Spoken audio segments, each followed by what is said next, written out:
He goes on to say, you know, scientists and laymen, that's you and me, willing to examine the old explanations and then inform others. We can't keep it under a bushel. Let's tell other people.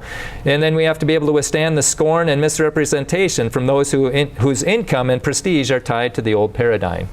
Okay, so we just have to say the emperor has no clothes. And evolution has no facts. Big Bang has no evidence. And so follow the money. And he goes on and says, grant money is needed to pay the scientists' salaries and attract others to come work for them. And I could talk about grant money, but I'll let Jerry Bergman do that. He's got 9 degrees. And listen to what he says about grants. The problem of fraud in society, it's a serious, deeply rooted problem that affects no small number of contemporary scientific research studies, especially in the field of evolution. And I should add, especially in the field of medicine. Of all places where forgery should not be is in medicine. Why? I don't know if any of you have worked for medical school, but I have. And a lot of professors there, they don't get paid by the medical school. They get grants. And their salary comes from the grant. Well, if you don't get good results, your grant's not renewed. And so it's a matter of, can you feed your family? Or, hey, I will just tweak the results a little bit.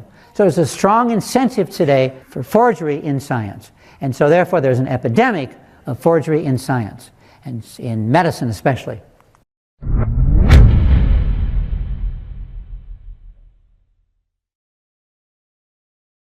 And you can see more clips like that on YouTube, TCCSA. They're broken up into clips like that. His whole talk was just amazing, especially his Q&A when he got off script. But if you falsify your data, if you do not believe that there's anything wrong with bearing false witness to your colleagues in the scientific community because you'll get more funding, we have a problem, and this is getting worse.